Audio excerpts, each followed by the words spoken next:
Bienvenue amis Verseau pour votre tirage pour ce mois d'août 2021. Si ces messages résonnent avec vous, likez, commentez et partagez ma vidéo. Sinon, je vous invite à regarder votre signe lunaire ou ascendant. Également, gardez à l'esprit que les énergies peuvent être inversées entre vous et la personne à laquelle vous pensez. Utilisez votre propre intuition pour déterminer qui est qui dans les situations évoquées. Enfin, abonnez-vous à ma chaîne en activant la petite cloche pour ne pas manquer vos prochains tirages. Et pour réserver une consultation par téléphone avec moi, cliquez tout simplement sur le lien sous la vidéo. Amis Verseau, l'énergie qui vous accompagne pour ce mois d'août est celle du troisième chakra de l'archange Chamuel en inversé. À l'envers, cette carte indique une baisse de votre énergie et sans doute un manque de détermination. Vous vous êtes peut-être senti très éparpillé dernièrement, incapable de vous concentrer. Si c'est le cas, il est temps de devenir plus centré et déterminé. Vous pouvez choisir d'être plus enthousiaste dans votre vie quotidienne. Demandez à Chamuel de vous aider à reprendre en main votre pouvoir et à faire tourbillonner l'énergie de votre force vitale. Rassemblez et dirigez-la et envisagez avec enthousiasme votre objectif et votre quotidien, les amis. En carte de conseil, vous avez rien ne sortira de cette situation, ce qui m'indique que pour certains, c'est lié au domaine professionnel, peut-être une phase de démotivation ou même qu'on n'y croit plus trop puisque les résultats ne sont pas aussi bons qu'on l'espérait ou qu'on a l'impression que ça ne sert à rien, que nos chances diminuent dans une certaine mesure, que nos démarches ne porteront pas leurs fruits. S'il s'agit d'un nouveau projet de toutes sortes, voire d'une nouvelle relation, c'est un signe qu'il faut ajuster vos attentes ou changer des choses pour pouvoir obtenir un résultat différent. Ce que cette carte vous dit, c'est que vous avez le pouvoir, les amis, vous avez le pouvoir de changer ce résultat en changeant à la fois votre comportement et vos croyances, qu'il s'agisse du domaine professionnel ou sentimental. Nous allons très clairement l'observer ici, les amis. Pour certains, ce peut être effectivement une relation. Et ce qu'on vous dit, c'est que quelque chose de bien mieux vous attend si vous laissez une situation derrière vous ou si vous laissez des croyances, des comportements derrière vous, particulièrement ce besoin d'amour ou ce manque d'amour de vous-même, d'estime de vous-même, le fait de croire à tort que vous n'êtes pas digne d'être aimé ici. Et on voit très très clairement avec cette énergie de la 9 d'épée clarifiée par cette reine de coupe en inversé, les amis. C'est vraiment quelque chose sur lequel pour certains vous devez véritablement travailler avec cette énergie de la 8 de denier. On va voir tout ça, ne vous inquiétez pas. La première carte que vous avez pour le passé, c'est cette reine de coupe ici. Elle vous parle de compassion, d'amour, de compréhension, de calme et de sérénité, sécurité. Avec cet alignement de la papesse et du monde, ce que ça me dit, c'est que pour certains, vous avez réussi, dans une certaine mesure, à retrouver une forme d'apaisement et de modération dans votre vie sentimentale, peut-être une forme d'amour de soi, justement. Vous avez pris le temps de prendre soin de vous, voilà, de vous reconnecter à vous-même. Peut-être effectivement ce développement personnel, mais pourtant on a encore cette blessure ici, mais j'ai l'impression que c'est quelqu'un qui vient mettre du sel dessus. On va regarder tout ça. Vous aviez retrouvé, je vais dire aviez, parce qu'effectivement, on a bien quelque chose ici. Vous aviez retrouvé une forme d'apaisement, une modération dans votre vie sentimentale, plus particulièrement dans vos rencontres amoureuses, si vous êtes célibataire. Vous vous étiez particulièrement reconnecté à votre part féminine, à votre intuition et à la notion de patience pour pouvoir manifester une histoire d'amour pérenne. Et pour les couples, vous aviez réussi à retrouver cette tendresse, ces sentiments partagés peut-être grâce aux voyages, aux vacances, aux déplacements. Certains ont pu se reconnecter avec une figure maternelle également, ça je le vois très clairement. L'objectif ici était vraiment de vivre un doux amour loin des dangers de l'amour-passion, bien souvent séducteur de prime abord, mais destructeur évidemment sur le long terme. Intuitivement, on savait ce qu'on voulait et on avait la patience de prendre le temps de le manifester. On voit ici de super perspectives sentimentales, particulièrement pour les célibataires. Comme un vent nouveau, vous retrouvez une belle énergie, vous vous remettez en mouvement pour manifester de nouvelles amitiés ou de nouvelles rencontres en laissant vos blocages derrière vous, les amis, pour de bon. Vous êtes en paix avec vous-même ou avec votre passé et vous avez désormais envie de profiter d'une tendresse essentielle à votre bien-être, envie de partager, envie d'échange, envie d'émotion, quelque chose d'authentique, où on peut se montrer à nu, vulnérable aussi. Sur le plan professionnel, on reconnaît vos qualités d'écoute et d'empathie. Vous vous sentez bien intégré, parce que ici, on pourrait avoir travaillé sur des projets en commun, on a une notion d'accomplissement avec le monde. Alors évidemment, ça paraît un peu contradictoire avec ce que je vous disais ici, mais j'ai l'impression que d'abord c'est au passé, c'est quelque chose qu'on a complété ici, et ça concerne vraiment une reconversion, un nouveau projet où les choses ne se passent pas tout à fait comme on le souhaiterait, d'accord ? Mais il y a très certainement un changement de comportement, d'attitude, de croyance à faire ici, on le voit très clairement les amis. Donc, on vous dit que ici, on a pu réussir, par exemple, à un concours, à une formation, à un examen, à un entretien d'embauche, quelque chose qui a été finalisé, qui a été complété, qui a été accompli, la fin des études pour certains, et on peut enfin prendre soin de soi. Quelque chose a pu se finaliser ici avant de se lancer, encore une fois, dans une nouvelle étape de notre vie, un nouveau projet, le monde du travail, voire une reconversion, un départ en retraite pour certains. La première carte que vous avez pour le présent, c'est le jugement.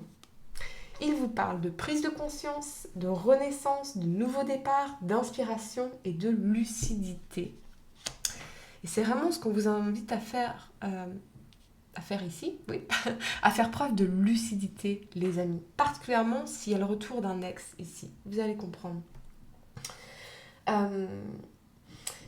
Oui, il y a bien quelque chose qui, sur le plan professionnel, encore une fois les amis, a été complété par le passé et qui vous permet de faire un nouveau départ sur le plan professionnel, quelque chose qui peut impliquer une passion avec cette énergie centrale du roi de bâton, un partenariat avec l'énergie de la 2 de coupe ici, une association, des contrats clients, la relation client, en général la communication sur internet, le marketing avec le jugement.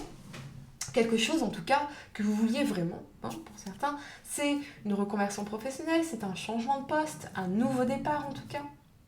Sur le plan sentimental, oui, si vous êtes célibataire, il y a cette rencontre, peut-être avec un signe de feu ici, avec ce roi de bâton, donc bélier, lion ou sagittaire, ou quelqu'un qui a vraiment le feu dans son thème, majeur dans son thème, mais quelque chose de bouleversant et d'inattendu surtout. Pour moi, soit c'est une nouvelle rencontre, les amis, de bouleversant et inattendu, soit c'est le retour d'un ex qui est bouleversant et inattendu. Vous voyez ? Peut-être que vous n'attendiez pas à ça, en fait. Ça peut, oui, vous parler de guérison de vos blessures du passé, voire, oui, le retour d'un être aimé ici, quelqu'un avec qui on se sentait profondément connecté et amoureux. Mais attention les amis, à la passion du roi de bâton qui va peut-être trop vite, qui veut aller trop vite dans ses retrouvailles, tandis qu'on vous invite à véritablement travailler sur vos habitudes émotionnelles, particulièrement la dépendance affective, le sacrifice de soi ou le manque d'amour de soi. Ici, le fait, encore une fois, d'être apeuré, d'être angoissé, de ne pas être aimé en retour, l'angoisse d'être indigne d'être aimé. Vous voyez ? De ne pas être digne d'être aimé, c'est terrible. Que ce soit des retrouvailles ou une nouvelle rencontre, c'est la même chose, on va trop vite ici. On veut aller trop vite avec le roi de bâton, c'est la passion, c'est le feu, c'est le désir brûlant. Tandis que oui, on vous invite à travailler là-dessus en priorité, les amis. Parce que on veut tellement cette passion, cet amour, que ce soit, encore une fois les amis, je ne vais pas le repréciser, mais que ce soit une nouvelle rencontre ou des retrouvailles, on veut tellement cet amour, cette connexion, qu'on l'inonde, qu'on le submerge d'émotions, d'étouffement, on lui donne tout sans qu'il n'ait eu le temps de se prouver dans le temps. Oui, très clairement, le retour d'un ex, avec certainement une belle promesse, mais attention à prendre le temps, les amis, c'est très très important. Mêmes actions, mêmes résultats. Donc, on vous invite à la lucidité avec le jugement. Ok ? Donc les amis, on va regarder si c'est le retour d'un ex. Très bien, ok, c'est le retour d'un ex. On va regarder pourquoi ça n'a pas marché dans le passé. Parce que si on adopte les mêmes comportements, les mêmes habitudes émotionnelles, on va vers les mêmes résultats, n'est-ce pas ? Bon, vous me direz en commentaire. Mais du coup, on vous dit mêmes actions, mêmes résultats. Donc, là où on vous disait ici que rien ne sortirait de cette situation, en carte de conseil, si, oui, je répète, si vous ne changez pas vos comportements et vos croyances liées à votre vie émotionnelle et sentimentale, au fait de peut-être penser ne pas pouvoir être aimé, ne pas mériter mieux que ce qu'on vous propose, ce genre de choses, eh bien, vous obtiendrez les mêmes résultats que précédemment, les amis. On a une chance, en tout cas, de retrouver quelqu'un qu'on aime sincèrement, de se reconnecter. Attention, attention à la passion qui peut vous amener à tout donner trop vite, trop tôt, trop facilement. Est-ce que je peux lui faire confiance? Alors, on va faire une petite pause ici. Est-ce qu'on peut faire confiance à quelqu'un, les amis? J'ai envie de vous dire non. Même à soi-même, on ne peut pas se faire confiance. Même à soi-même, on peut se trahir. Même à soi-même, on peut faire de la merde. Hein, d'accord? Envers soi-même et envers les autres. Par contre, en revanche, on sait que si... D'abord, la confiance, ça se bâtit dans le temps, ça se prouve dans le temps, les amis. Mais on sait que sans la confiance, eh bien, rien ne peut marcher. C'est compliqué. Là, on va tomber dans un comportement, une énergie contrôlante et l'amour ne peut pas fleurir. Hein, on ne peut pas arriver... avec un bulldozer dans un champ de coquelicots. Et l'amour est aussi fragile qu'un champ de coquelicots. Donc,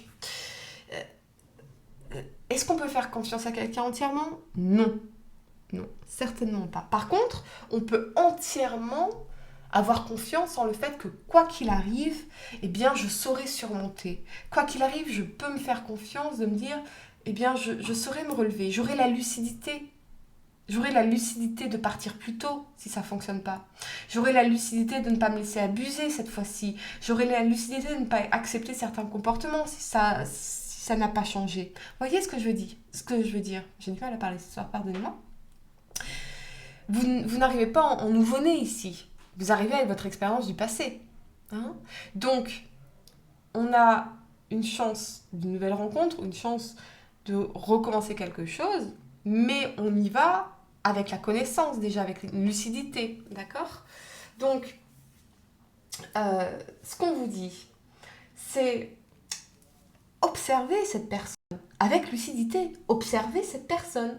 Est-ce que cette personne fait preuve de constance et de dynamisme dans la relation? Vous voyez?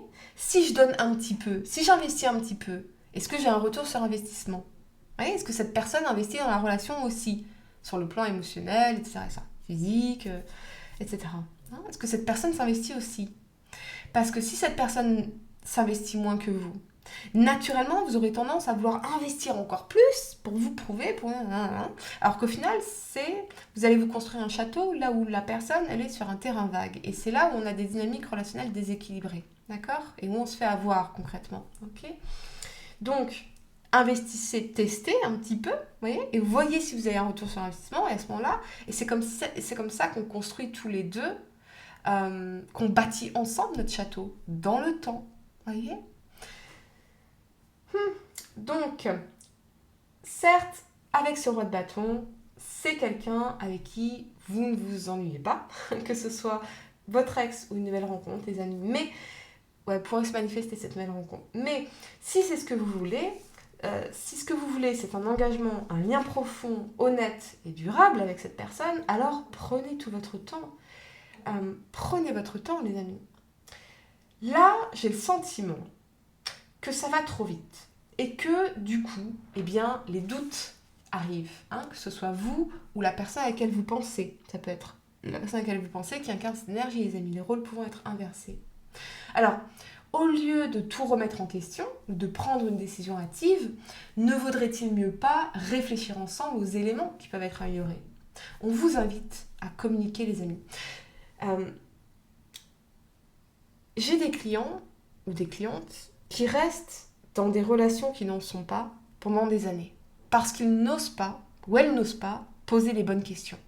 Parce qu'elles ont peur des réponses, parce qu'elles savent déjà.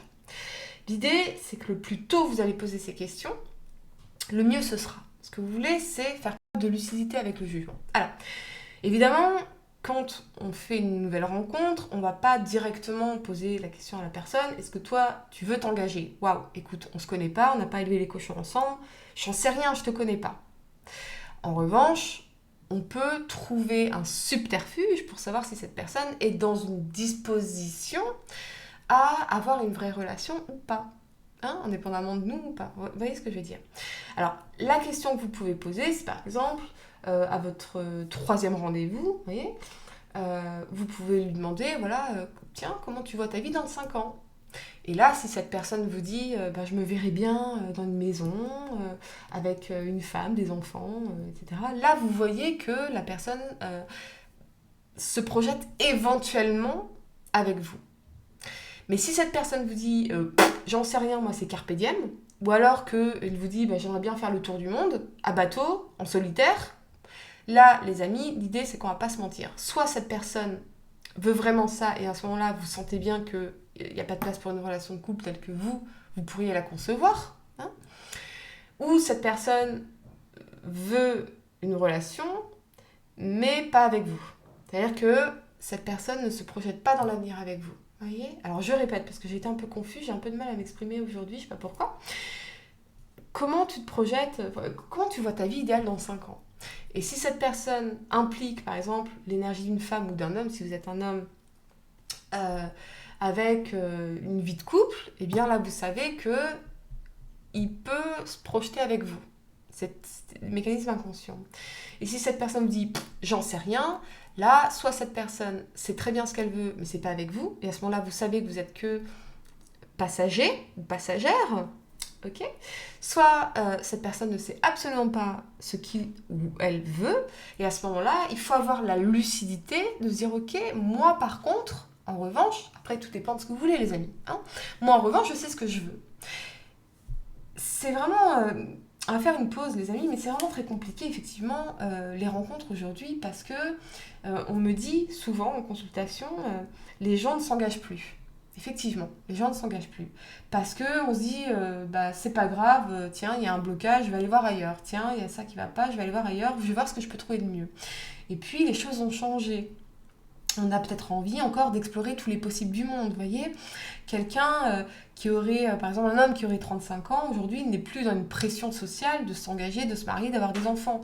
Il se dit, bah, j'ai encore 10 ans à explorer le monde, à faire des voyages, etc., etc. Vous ne pouvez pas convaincre un homme de s'engager, par exemple, vous voyez. Tout ce que vous pouvez lui dire, c'est, écoute, fais ce qui te rend heureux, va explorer le monde, va faire ce qui te rend heureux. Moi, je vais avancer de mon côté, vous voyez. On ne peut pas forcer quelqu'un à... Il faut que cette personne expérimente. Et un jour, peut-être, viendra le moment où quelqu'un aura envie de cette connexion profonde, véritable, vulnérable, de construire un vrai partenariat d'âme, de vie avec quelqu'un. Mais il faut que cette personne soit en disposition pour ça. Vous voyez? Est-ce que cette personne est réellement dans cette disposition? Alors, on ne peut pas lui poser les questions comme ça...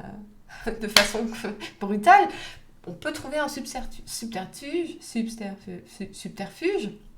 problème de communication. Mercure, je sais pas où t'es en ce moment, mais ça doit être terrible. Et on peut trouver un subterfuge, les amis. Comment est-ce que tu vois ta vie idéale dans 5 ans? Cette question n'implique absolument rien d'émotionnel, ok? Donc, il n'y a pas de raison que cette personne ne vous réponde pas. Posez les bonnes questions, les amis. Vous voyez? N'hésitez pas à poser ces questions.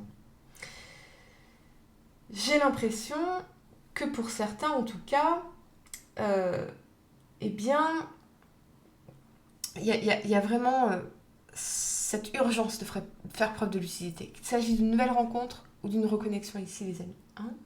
La première carte que vous avez pour le futur, c'est ce roi d'épée.